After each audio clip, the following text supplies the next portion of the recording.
Buka bersama saya di Yakobus pasal yang pertama ayat yang ke-19 mulai. Hai saudara-saudara yang kukasihi, ingatlah hal ini, setiap orang hendaklah cepat untuk mendengar tetapi lambat untuk berkata-kata dan juga lambat untuk marah. Seringkali kita ini gagal berkomunikasi dengan pasangan kita atau dengan orang lain atau dengan siapapun karena kita ini salah bereaksi. Kita lebih cepat untuk ngomong daripada kita lebih cepat untuk mendengar. Tetapi Alkitab ngomong, hendaklah cepat untuk mendengar. Mendengarnya itu harus didahulukan daripada kita ngomong. Nah, seringkali komunikasi kita ini gagal karena kita itu salah menangkap persepsi, salah nangkep perkataan orang. Karena apa? Pendengaran kita kurang baik, pendengaran kita itu kurang tajam. Nah, Alkitab ngomong kita harus cepat untuk mendengar, tapi untuk ngomongnya itu lebih pelan. Perkataan yang kita terima, informasi yang kita terima, itu kita harus cerna dengan baik. Berapa banyak orang terjebak dengan masalah hukum dan pidana karena dia lebih cepat bereaksi atas setiap berita yang ada, dan ujungnya dia terjebak dengan kasus-kasus yang mengerikan. Nah, Bapak Ibu, kita sebagai orang percaya harus lebih cepat mendengar, tapi bereaksinya untuk lebih lambat lagi, supaya kita tidak salah dengan siapapun juga. Waktu kita membangun hubungan dengan pasangan hidup kita, kita juga dituntut untuk lebih banyak mendengar daripada banyak ngomong. Lebih banyak mendengarkan isi hati, curahan hati, daripada kita lebih banyak ngomong dan menuntut. Alkitab ngomong, kalau orang lebih banyak ngomong, lebih banyak kesalahannya. Kita harus lebih banyak mendengar dan lebih lambat untuk berkata-kata, supaya kita tidak terjebak oleh masalah dan kata-kata kita. Apalagi marah. Orang beberapa minggu yang lalu kita udah bahas tentang bagaimana orang itu mudah sekali marah. Karena kenapa seseorang itu marah? Karena marah seringkali nangkap informasi yang diterimanya itu salah.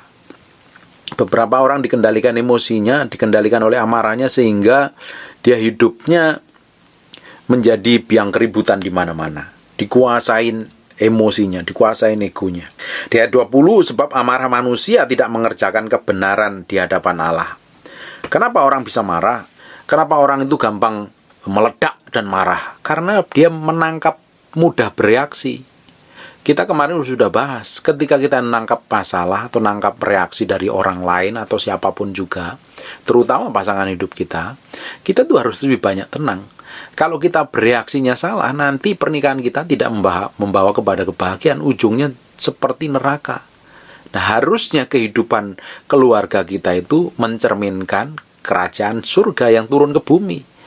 Kalau cara komunikasi kita ini sudah salah, dan kita tidak bisa kontrol dan kendalikan ego kita, dan kita lebih banyak nggak ngomong sia-sia, dan akhirnya ujungnya menyakitin banyak orang, kita harus lebih lamban untuk berkata-kata dan lebih lamban untuk marah. Mengendalikannya harus dimulai dulu. Kita tidak bisa hidup serampangan lagi. Kita tidak bisa hidup sembrono lagi. Kita nggak bisa hidup dengan kata-kata serampangan, sembarangan. Seenak perut kita sendiri kita ngomong, dan ujungnya banyak menyakitin, menjadi batu sandungan. Apalagi kalau yang disakitin itu anak-anak, yang disakitin itu keluarga kita, istri kita. Mereka akan terluka seumur hidupnya, dan untuk menyembuhkannya itu perlu waktu yang lama, dan diperlukan pertolongan Tuhan secara ilahi untuk sampai mereka itu sembuh dari semua perkataan kita. Kita bisa ngomong dalam 5 menit ribuan kata, ratusan kata yang keluar dari mulut kita. Tapi kita kalau tidak pernah saring, yang keluar dari mulut kita itu kebanyakan kata-kata yang menyakitkan. Kalau yang keluar kata-kata itu menyakitkan, itu akan melukai dan jadi batu sandungan banyak orang. Nah, Yakobus ngomong, kita harus lebih cepat untuk mendengar dan lambat untuk berkata-kata, juga lambat untuk marah. Sebab amarah manusia tidak mengerjakan kebenaran di hadapan Allah. Marah yang kita lakukan, marah yang kita kerjakan itu tidak akan pernah menyelesaikan masalah yang kita hadapi, yang kita alami. Amarah hanya membuat ego kita semakin besar, ego kita semakin menonjol dan menguasai. Tetapi kalau kita bisa mengontrol amarah kita bisa mengendalikannya dengan baik, lambat laun hidup kita bisa berjalan sesuai dengan apa yang Tuhan mau, berjalan dalam kontrol dan penguasaan diri seperti yang Allah mau. Orang yang tidak bisa mengendalikan dirinya, orang yang tidak bisa mengendalikan emosinya, dia akan mudah meledak, dia akan mudah marah. Ketika melihat reaksi yang salah orang lain lakukan, atau pasangan hidupnya, atau keluarganya, atau siapapun juga, bereaksi salah seperti yang tidak diinginkan hatinya, akhirnya meledak. Dan ujungnya apa? Marah. Bukan menyelesaikan masalah, tapi memunculkan masalah yang baru. Amarah kita, reaksi kita yang salah, di hadapan orang lain dan di hadapan Tuhan akan menimbulkan masalah baru, bukan menyelesaikan masalah yang baru. Jadi kita mesti jaga baik-baik ini. Jangan sampai kita bereaksi salah, bersikap salah, terutama dengan pasangan hidupmu dan keluargamu. Jangan sampai kita ini ngomongnya serampangan, karena marah kita ini akan tercermin dari perkataan kita, dari sikap kita. Jangan sampai ini menjadi batu sandungan. Mereka akan terluka, anak-anak kita akan terluka, pasangan hidup kita akan terluka. Ngapain kita membuat luka pasangan hidup kita yang kita cintai? Bukankah cinta kita ini lebih besar daripada emosi kita? Jauh lebih baik kita ini menguasai diri dengan baik. Jauh lebih baik kita itu mengendalikan diri dengan baik daripada melukai dan menyakitin pasangan kita. Karena semakin kita mencintai dan melukai pasangan kita, ujungnya ngapain? Kita yang rugi sendiri. Kita harus menjaga perasaan mereka. Kita harus menjaga perasaan pasangan hidup kita. Kita harus menjaga perasaan anak-anak kita dan keluarga kita. Karena kita ini mencintai mereka, harusnya kita bisa menguasai diri dengan baik, bisa mengendalikan diri baik dengan baik. Ngapain kita bereaksi marah yang berlebihan, meledak-ledak, ngomong kasar, bahkan menyakitin. Bahkan ada beberapa orang yang bereaksi secara fisik. Untuk apa? Bukankah kita mencintai pasangan kita? Bukankah kita mengasihi pasangan kita? Jauh lebih baik kita mengendalikan diri supaya hidup kita itu menjadi berkat bagi banyak orang. Supaya hidup kita itu menjadi berkat buat keluarga kita. Amin. 21. Sebab itu buanglah segala sesuatu yang kotor. Sesuatu yang kotor dan kejahatan yang begitu banyak itu, dan terimalah dengan lemah lembut firman yang tertanam dalam hatimu dan yang berkuasa menyelamatkan jiwamu. Sesuatu yang kotor dalam diri kita ini perlu dicabut, perlu dibuang. Yang tahu bahwa sesuatu yang kotor dalam diri kita itu sebenarnya siapa? Diri kita sendiri dengan Tuhan. Orang lain kadang seringkali nggak tahu. Bahkan beberapa kelemahan kita sendiri juga tahu. Sampai kita kebentur masalah, ketemu masalah, baru kita seringkali tahu, oh saya punya sesuatu yang kotor. Kita sendiri tahu kelemahan kita itu apa. Kalau ada orang itu mudah emosi, dia tahu sebenarnya dia bahwa memiliki kelemahan untuk mudah emosi, harusnya menjaga. Dia harus meminimalisir, bahkan mengurangi, bahkan mengendalikan dirinya, menjagai dirinya dari semua kelemahan-kelemahan kita, supaya kita tidak terus jatuh di dalam dosa. Buat apa kita ini udah mencintai Tuhan, mengasihi Tuhan, terus ujungnya kita jatuh dalam dosa? Bukan kita menyakitin Tuhan. Buat apa kita ini mencintai dan mengasihi pasangan kita, tapi kita sering sakitin dengan kata-kata, dengan perbuatan dan tindakan. Kita sering menyakiti, melukai pasangan hidup kita dengan sikap, perkataan, dan perbuatan. Buat apa? Bukankah kata cinta kita yang kita ucapkan itu akan sia-sia belaka? Jadi kotoran, segala kenajisan di dalam diri kita, sesuatu yang jahat yang di dalam diri kita itu harus dibuang. Kalau orang sukanya ngomong kotor, ngomong jorok, ngomong kasar, itu harus segera dibuang. Karena itu hanya mencemari manusia rohmu saja, membuat melukai banyak orang. Dari dalam hati orang akan memancar kehidupan. Kalau apa yang di dalam hidupnya itu, di dalam hatinya itu isinya apa? Kalau di dalam hatinya isinya kebijaksanaan, hikmat, dan pengertian, kebenaran firman Tuhan, yang keluar dari mulut juga kebenaran firman Tuhan. Tapi kalau yang di dalam hatinya itu kotor, kepahitan, benci, dendam, jengkel, trauma masa lalu, akhirnya apa? Dia ingin coba mengeluarkan manifestasinya dari mulutnya, menyakitin, melukai, membuat banyak orang tersandung dengan apa yang kita kerjakan. Nah, kita harus membereskan segala sesuatu yang kotor dalam diri kita, termasuk masa lalu kita loh. Masa lalu, trauma masa lalu. Kalau dulu pernah disakitin orang lain, disakitin keluarganya, atau memiliki masa lalu yang buruk dengan apapun juga yang Bapak Ibu alami, itu harus dibuang baik-baik, dibuang jauh-jauh, supaya apa? Kita tidak melakukan kejahatan lagi, terulang lagi. Ketika memori itu teringat, memori itu terputar kembali, akhirnya apa? Kita seringkali melakukannya untuk orang lain. Kita ingin coba membalas, dan itu harus dibereskan. Masa lalu kita harus dibereskan. Masa lalu kita harus Yang luka batin harus disembuhkan, dipulihkan. Beberapa orang yang pernah melihat orang tuanya itu kasar dengan mamanya, papanya kasar dengan mamanya. Akhirnya apa? Dia seringkali memperlakukan pasangan hidupnya juga seperti itu. Karena apa? Dia mengikuti pola pikir, kenangan yang lama terbangkitkan kembali. Nah, itu harus dipulihkan dahulu. Kita itu harus berdamai dengan diri kita sendiri. Kita harus berdamai dengan masa lalu kita. Supaya hidup kita itu menjadi berkat bagi banyak orang. Menjadi berkat bagi pasangan hidup kita. Orang yang sudah diubahkan, orang yang benar-benar sudah diubahkan, benar-benar diubahkan artinya dia pulih dari masa lalunya.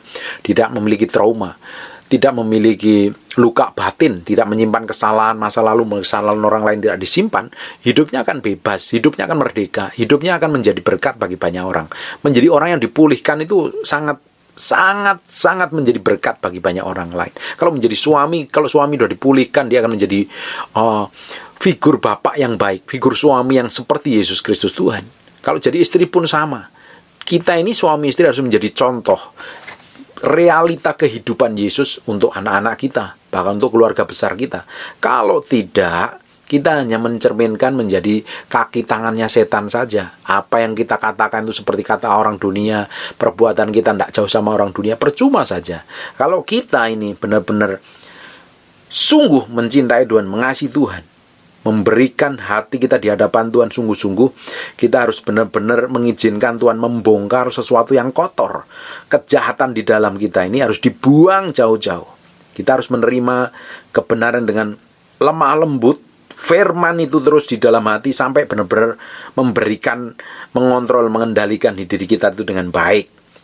21, sebab itu buanglah segala sesuatu yang kotor dan kejahatan yang begitu banyak, dan terimalah dengan lemah lembut firman yang tertanam dalam hatimu, yang berkuasa menyelamatkan jiwamu. Kalau Bapak hari ini, Bapak Ibu mendengarkan firman hari ini, artinya Bapak Ibu harus terima kebenaran itu sebagai koreksi, sebagai kekuatan Allah yang menguduskan dan menyucikan. Kalau Bapak Ibu tertemplak, tertegur, tertuduh, atau apapun juga namanya dengan firman yang saya sampaikan, itu bagus buat jiwamu, itu bagus buat manusia rohmu. Artinya Tuhan izinkan mengkoreksi hatimu untuk kita sama-sama bertumbuh di dalam Tuhan, semakin menyerupai Yesus Kristus Tuhan. 22, tetapi hendaklah kamu menjadi pelaku firman, bukan hanya pendengar saja. Sebab jika tidak demikian, kamu menipu diri sendiri. Jadi Bapak Ibu itu bagus sekali loh, sudah mendengarkan firman, mendengarkan channel YouTube, khotbah dari hamba Tuhan satu, bantuan yang lain, dengarkan ibadah online, ibadah live satu dengan ibadah yang lain, banyak dengar firman Tuhan. Dan firman Tuhan yang Bapak Ibu dengar ini tidak sampai akan berkuasa, tidak akan banget menjadi berkat sampai Bapak Ibu hidupi dalam kehidupan sehari-hari. Jadi dengar firman itu sebenarnya memberi makan manusia roh dan dipraktekkan dalam kehidupan sehari-hari. Baru kita ini benar-benar menjadi berkat. Kalau tidak, kita itu akan menipu diri kita sendiri loh. Banyak orang Kristen itu menjadi batu sandungan. Saya sering dengar banyak orang ketika dia ribut ngomong, katanya dia kan sudah belajar Alkitab, kok kelakuannya seperti itu. Katanya dia pelayan Tuhan, kok kelakuannya seperti itu. Kok ngomongnya seperti itu, kok sikapnya seperti itu. Kenapa? Orang lain menuntut standar seperti yang Tuhan mau dalam kehidupan kita. Karena apa? Kita sebagai orang percaya itu dilihat banyak orang. Kita tuh jadi contoh seharusnya. Orang lain memperhatikan loh. Kalau kita ini pelayanan, dia akan perhatikan gaya hidup kita, cara hidup kita, cara ngomong kita, cara pakaian kita, cara kita nyetir, cara kita menghadapi masalah. Orang lain akan perhatikan. Kalau hamba Tuhan apalagi, pelayan Tuhan apalagi, orang Kristen apalagi, semuanya dilihat. Jadi kehidupan kita tuh jadi dilihat banyak orang, dan orang akan menilai seperti ini, orang ini bener nggak nih? Kalau jadi orang Kristen menghidupin firman apa enggak? Apalagi anak-anak Tuhan, sama anak Tuhan seringkali dia kan udah belajar firman, kok kelakuannya seperti itu. Nah, kalau kita tidak bisa ngontrol sendiri, karena tidak semua orang itu benar-benar bisa hidup sesuai firman Tuhan. Mereka kadang masih dalam tahap proses belajar firman Tuhan. Kadang banyak ngomong firman Tuhan, tapi kelakuannya kayak setan juga banyak.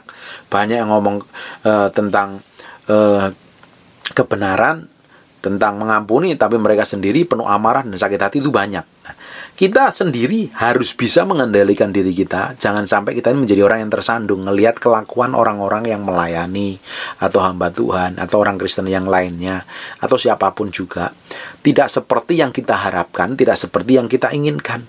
Kalau kita ini bereaksinya salah melihat orang-orang yang mereka melayani kok sikapnya kayak seperti itu, mereka pendeta kok seperti sikap itu. Kalau kita nuntut standar orang lain seperti yang kita mau, seperti kita inginin, dan kita tidak mengingin dapatinya, akhirnya ngapain? Kita kecewa. Berapa banyak orang kecewa, tersandung dengan kehidupan orang lain karena apa? Dia pingin mendapatkan orang lain tuh seperti yang dia inginin, ternyata sikap dan kelakuannya tidak seperti yang diharapkan. Akhirnya apa? Kecewa.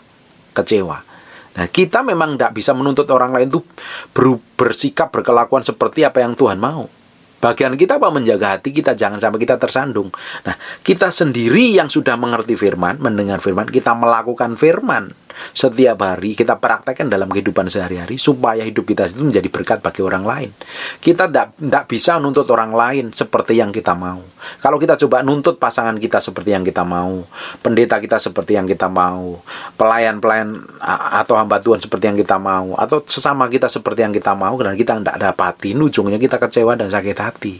Yang rugi kita sendiri. Kita ngerti firman, kita lakukan dahulu. Yang menjadi bagian kita kerjakan, baru yang menjadi bagiannya orang lain biar mereka kerjakan. Kita serahkan kepada Tuhan. Kita jadi orang itu nggak mudah gampang sakit hati dengan perlakuan orang lain, nggak mudah gampang tersandung dengan sikap orang lain. Kenapa banyak orang tersandung dengan sikapnya orang lain? Dia coba menuntut orang lain seperti maunya sendiri. Akhirnya nggak dapatin, akhirnya apa? Tersandung. Kita itu harus bebas dari rasa sakit hati, benci, dendam, jengkel. Kok dia nggak seperti yang katanya pelayan Tuhan, kok seperti itu? Dan kalau kita bisa mengendalikan diri, kita pasti ngerti bahwa setiap orang memiliki proses masing-masing yang berbeda, punya kehidupan iman yang berbeda, hubungan intim dengan Tuhan itu berbeda. Kalau orang itu benar-benar mencintai Tuhan dan mengasihi Tuhan, sungguh-sungguh mengejar Tuhan, pasti hatinya akan diberesin Tuhan. Suka tidak suka, pasti hatinya diberesin dengan Tuhan. Kalau hati kita ini memiliki kelemahan apa lah? Saya tidak tahu kelemahan Bapak Ibu apa. Saya sendiri memiliki kelemahan. Ketika saya datang kepada Tuhan dan memberi hati saya kepada Tuhan, Tuhan itu pasti beresin hati saya. Ketika seseorang itu mencari Tuhan dengan sungguh-sungguh, pasti Tuhan urusi hatinya. Nah, urusan orang lain itu biar menjadi urusannya dia dengan Tuhan. Yang paling penting adalah urusan hati kita. Hati kita ini mesti benar dulu di hadapan Tuhan. Kita bereaksi, bersikap, cara memandang masalah, cara memandang orang lain itu kita harus pakai kacamatanya Tuhan.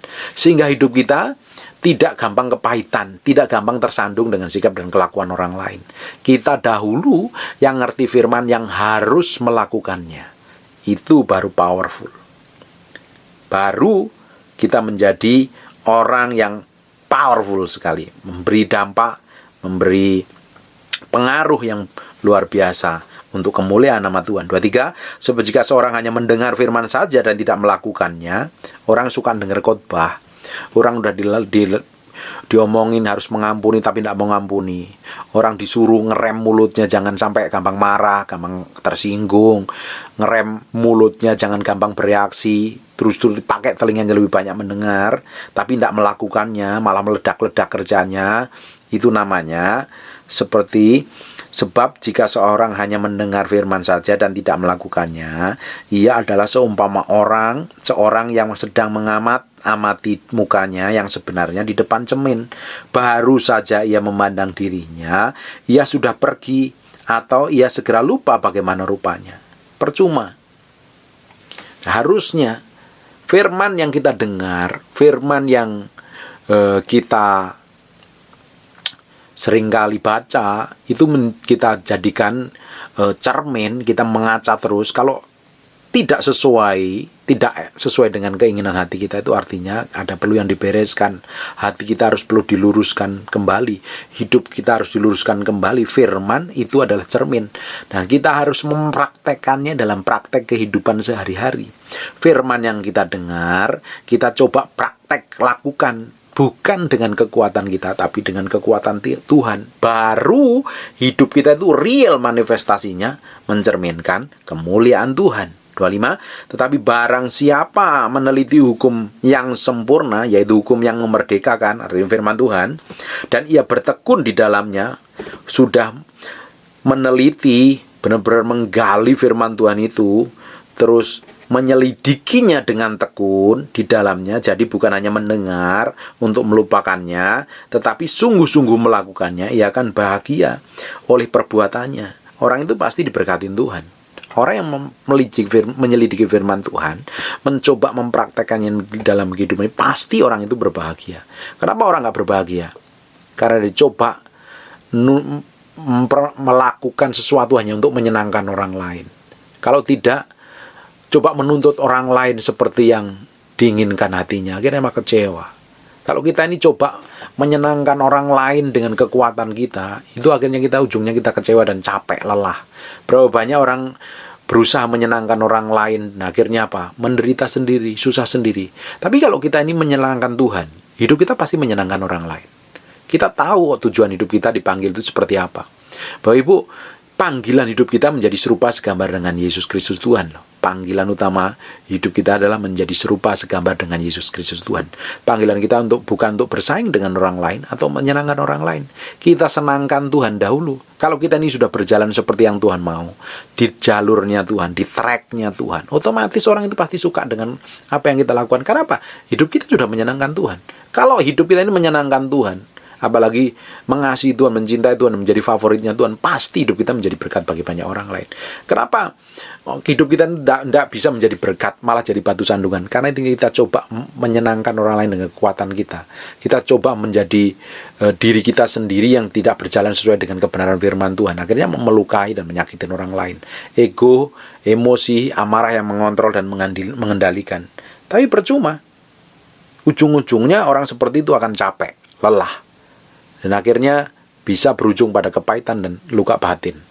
Ternyata kok orang lain tidak peduli dengan saya. Orang lain kok nggak bisa menyenangkan hati saya. Kalau kita coba tuntut orang lain, percuma saja. Kita pasti akan kecewa.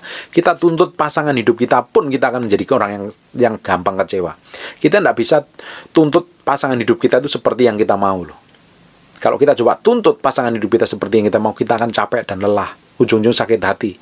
Kenapa orang bisa cerai? Karena nuntut pasangannya seperti yang dia mau. Kok aku kawin sama kamu, kok kamu gak berubah-berubah? Bagian kita itu bukan untuk merubah orang lain.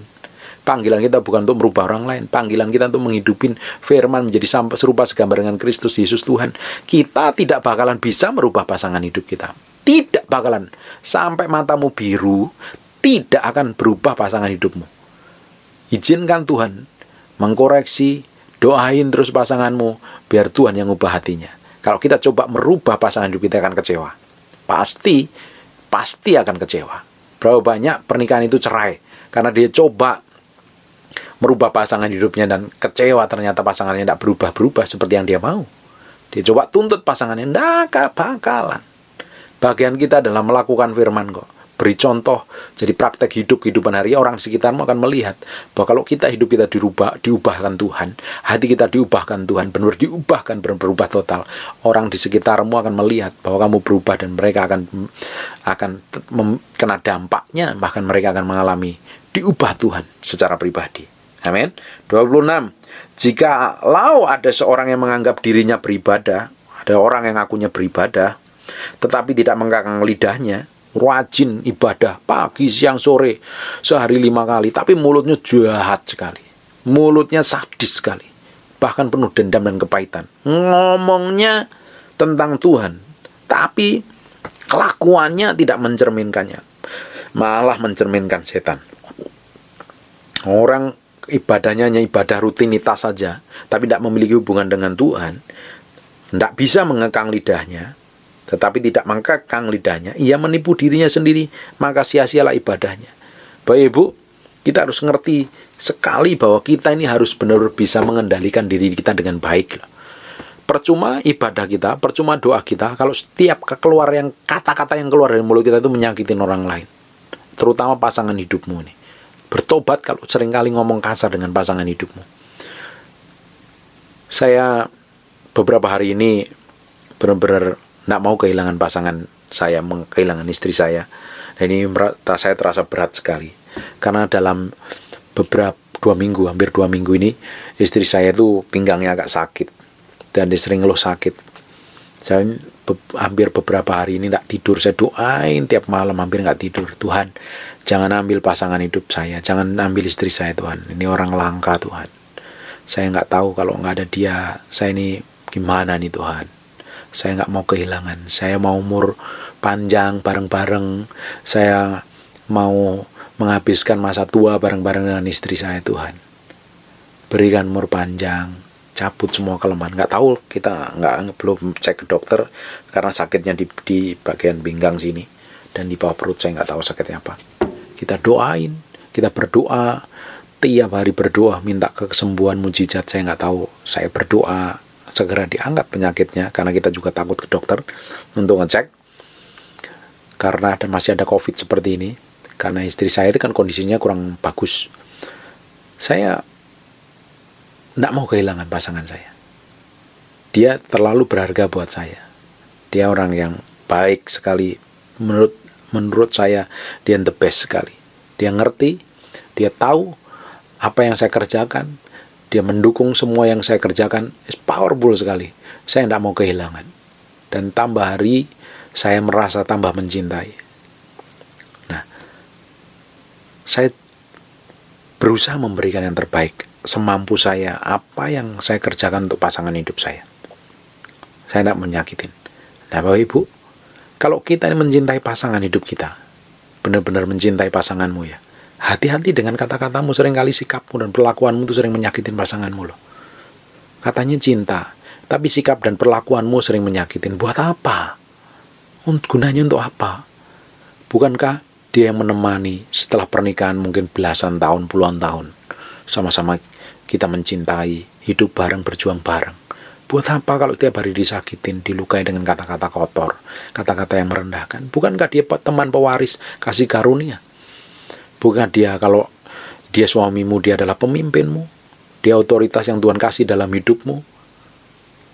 Kasih dan cintai pasangan hidupmu. Hati-hati jangan bersikap kasar, jangan bersikap sembrono, melakukan hal yang bodoh, yang hanya menyakitin. Tidak ada gunanya sama sekali. Cintai pasanganmu, kasih pasanganmu sungguh-sungguh. Hati-hati, jangan pakai mulutmu untuk ngomong dan merendahkan. Karena seringkali kita nih orang yang tidak dikontrol, nggak mau bisa mengontrol, mengendalikannya. Kalau ribut dengan pasangannya apa? Omongannya menyakitin. Buat apa? Bukankah dia adalah orang yang kamu cintai, kamu jagain hatinya waktu dahulu? Kita harus bangkitkan cinta kita dengan pasangan hidup kita. Kita harus benar-benar bangkitkan. Jangan malah kita ini sembrono dan sembarangan. Kita harus dengarkan apa yang dia mau. Saya ini belum menjadi suami yang baik, karena saya bukan pendengar yang baik. Makanya Bapak Ibu kalau konseling sama saya itu, saya nggak mau dengar orang cerita masa lalunya dari umur 15 tahun sampai umur 50 tahun, itu saya nggak mau dengar. Saya mau kasih solusi dan kamu praktekkan hidup hari-hari. Nah, kelemahan saya itu kurang bisa mendengar dengan baik. Tapi saya hampir 10 tahun terakhir ini, saya belajar mendengarkan apa yang dia mau. Saya dengerin keluhannya. Saya dengerin ceritanya. Saya temenin ngobrol. Saya ngobrol bareng, cerita bareng. Kita bahas tentang Tuhan dan rencana Tuhan. Ini powerful sekali. Dan indah sekali. Pernikahan kita itu indah sekali. Kita tahu perjuangan kita ketika bisnis kita babak belur. Kita terjerat hutang. Nilainya sangat besar sekali. Dan Tuhan beresin perlahan-lahan. Dan Tuhan pulihkan perlahan-lahan sampai hari ini. Kita melayani pelepasan orang-orang yang kita layani, dibebaskan Tuhan. Kita melayani, memuridkan banyak orang. Berdua bareng. It's powerful sekali. Kalau hubungan kita baik dengan pasangan hidup kita, Tuhan tuh pakai kita menjadi berkat. Jangan kalau marah itu lost control, ngomong sembarangan. Ngomongnya nyakitin, merendahkan, buat apa? Tidak ada gunanya sama sekali. Bukankah amarah itu tidak menyelesaikan masalah? Bapak Ibu, kalau Bapak Ibu itu marah dan meledak-meledak, marahmu itu tidak menyelesaikan masalah sama sekali loh. Marahmu hanya menunjukkan betapa bodohnya kamu, dikuasain oleh ego dan ambisi dan amarah. Tidak dikontrol, tidak ada penguasaan diri sama sekali. Amarah, dimanapun letaknya, mau di jalan, di kantor, di mobil, di rumah. Kalau amarah itu meledak, hanya menunjukkan betapa bodohnya kita karena tidak ada penguasaan diri. Apalagi yang marahnya itu marah sama pasangan hidup kita itu sangat-sangat terbukti tidak ada penguasaan dirinya sama sekali. Mungkin marah dengan pasanganmu kalau pasanganmu bikin kesalahan, mungkin dia tinggal selingkuh. Tapi kita harus tetap memaafkan kan, tetap mengampuni kan. Jangan sampai kita, memang tidak gampang, itu memang berat. Tapi kita harus mengampuni, melupakan kesalahan dia. Kalau tidak, kita akan terhalang hubungan kita dengan Tuhan.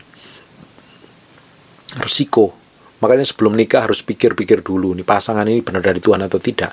Tapi kalau udah terjerumus atau terikat dengan pernikahan, tidak bisa lari kemana-mana. Solusinya satu, kalau pasanganmu melakukan kesalahan, diampuni. Dan minta Tuhan pulihkan hatimu. Kalau kamu nggak mampu, minta kekuatan Tuhan untuk memampukan, untuk kamu tetap bisa kuat dan kokoh, mengampuni, melepaskan pengampunan itu.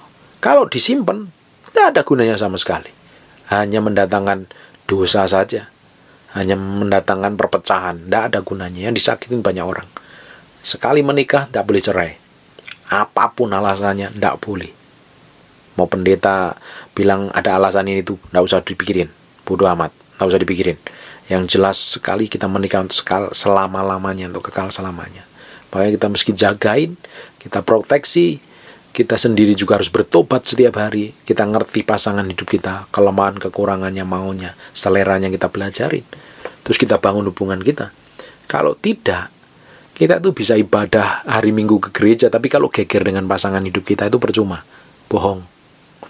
Kita tuh bisa ibadah hari, nyembah tiap hari ibadah, bisa angkat tangan nyembah Tuhan, tapi mulut kita tuh kotor, serambangan, ngomongnya sembarangan dengan pasangan hidup kita dengan orang lain. Juga sia-sia belaka. Hidup kita harus benar-benar real, menjadi contoh bagi banyak orang. Mencerminkan kemuliaan Tuhan. Bukti bahwa kita ini adalah orang-orang yang benar-benar diubahkan Tuhan. Baru hidup kita akan memiliki dampak yang besar. Amin, Bapak Ibu. Hendaklah kamu lamban untuk berkata-kata, tapi lebih cepat mendengar. Disaring dulu kalau dengar berita, dengar omongan orang lain tuh disaring dulu. Ngomongnya pelan-pelan. Jangan sampai kita salah bertindak. Kalau kita salah bertindak hanya memunculkan masalah baru.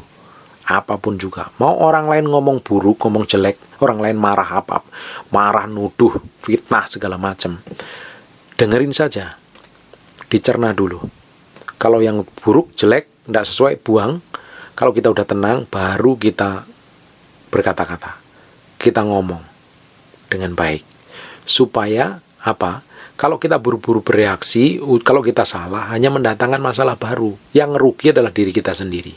Hati kita nggak sejahtera, dan banyak orang dilukai. Banyak orang tersandung dengan sikap dan kelakuan kita. Kita yang dengar firman Tuhan hari ini, kita dituntut lebih untuk mendengarkan, melakukan apa yang Tuhan mau. Jangan banyak nuntut orang lain. Tuntut dirimu sendiri untuk menghidupin firman setiap hari. Menjadi berkat bagi banyak orang. Dan nama Tuhan dipermuliakan dalam hidupmu. Amin. God bless you.